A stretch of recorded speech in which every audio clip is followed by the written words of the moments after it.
E aí, o que aconteceu com o São Paulo, minha gente? Porque dá para explicar? Olha, é difícil a gente explicar o que aconteceu, porque uma goleada de 5-0, duas equipes que sempre costumam travar duelos equilibrados, pau a hora da pau. Palmeiras, hora da São Paulo, e de repente você se deparar com uma vitória cachapante dessa, tudo bem, foi no Allianz Parque, mas assim, a gente está falando de uma partida em que o Allianz Parque não estava lotado. A torcida do Palmeiras estava com uma enorme desconfiança em relação a esse time, porque o Palmeiras não vinha jogando bem. A rixa entre a principal torcida organizada com a presidente Leila Pereira, mas ontem nada disso entrou em campo, muito pelo contrário. Eu acho que tudo isso que eu citei meio que serviu de combustível para o time comandado pelo técnico Abel Ferreira entrar tão ligado na partida, enquanto o São Paulo encarou o clássico como se fosse um jogo, ou talvez até um jogo treino no CT, um amistoso, porque o São Paulo se comportou de uma maneira muito estranha, assim. E eu acho que o Abel Ferreira tem muito mérito no esquema armado ontem. A gente acreditou que era com 3 zagueiros, mas aí logo que a bola começou a rolar, a gente viu que o Luan atuou como um primeiro volante. Isso, mais adiantado. Mais adiantado. E o Palmeiras teve muita liberdade pelo lado direito com o Mike, o Caio Paulista e o Michel Araújo não conseguiram encaixar a marcação. O Palmeiras aproveitou essa verdadeira avenida que tinha pelo lado direito do campo, lado esquerdo Mas quem do que São errou Paulo. do lado direito do campo do São Paulo? O Caio Paulista e o Michel Araújo, porque o Michel Araújo ele vinha mais pro meio para fechar o meio e deixava aberto a lateral. O Mike se mandou e esse esquema fez com que tanto o Mike como o Piquerez pudessem ir mais pro ataque. Prova disso é que o Piquerez fez 2 gols, o Mike deu assistência, foi importantíssimo.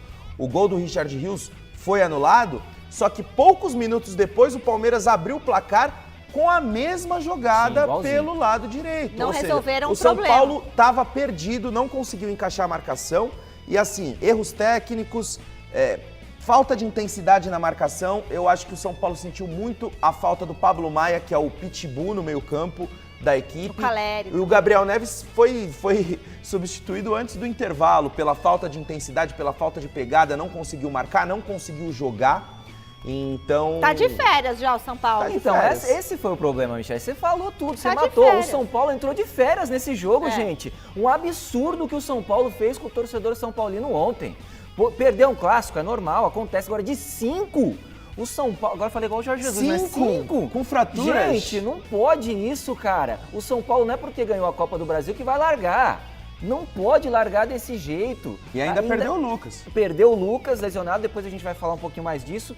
E assim, cara, você vai entrar num clássico contra o Palmeiras multicampeão, vários títulos em sequência nos últimos anos, sempre com fome para ganhar mais. O São Paulo, tricampeão do mundo, tricampeão da Copa Libertadores, não pode se acomodar porque ganhou um título. Tem que continuar jogando em alta intensidade. E a gente tá vendo o Rafinha aí, ó, depois que ele foi expulso, Michele, ele saiu dizendo, o Klaus é palmeirense, o árbitro.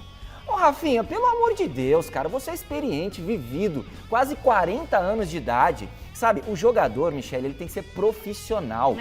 Profissional. Muitas vezes eu vejo jogador... Vai pôr a culpa no árbitro? Exatamente, muitas vezes eu vejo jogador, como foi o caso recente do Breno Lopes, por exemplo, respondendo torcida. Jogador não tem que fazer isso.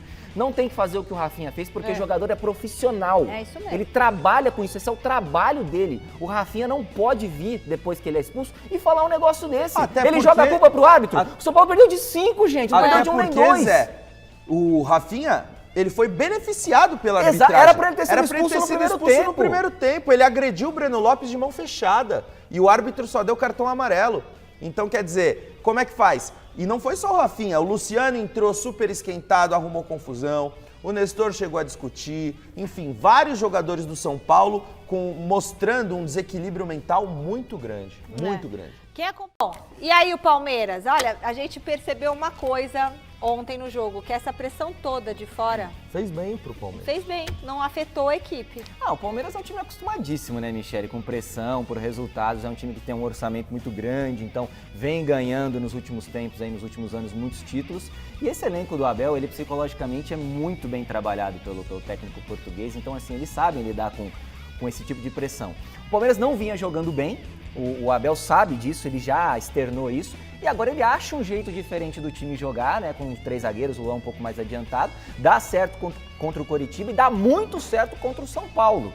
Então, assim, o Abel precisava achar esse jeito diferente do Palmeiras jogar, até para motivar um pouquinho mais jogadores, para os jogadores entrarem num outro ritmo e começarem a ganhar de novo, porque era isso que a torcida estava cobrando. E aos pouquinhos o Abel vai conseguindo achar esse jeito diferente para o Palmeiras, que é um time fortíssimo, um dos melhores times do Brasil, não um dos melhores elencos, e para o Palmeiras continuar ganhando aí muitos títulos ainda, né, Bacete?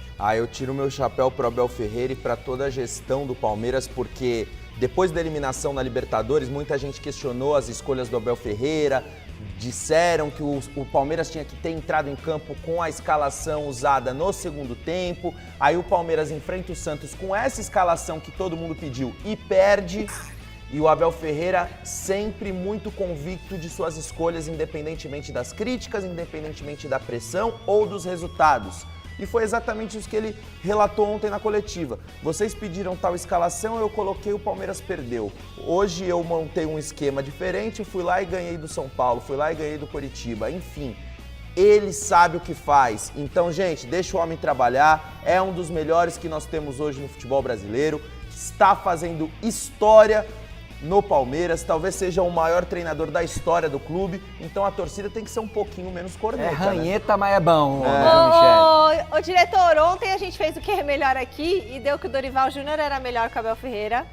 E deu que o São Paulo era melhor que o Palmeiras, não? Não. Hoje o Abel Ferreira agora, hoje é melhor tudo, que o Dorival. Hoje. Se a gente fizer o que é melhor hoje... E sabe por que eu acho que é melhor? Hein? Porque eu acho que o elenco do São Paulo hoje é um elenco mais robusto, mais completo do que o elenco do Palmeiras e mesmo assim o Abel Ferreira consegue fazer com que o Palmeiras seja superior ao São Paulo. Mas o time do Palmeiras é mais encaixado.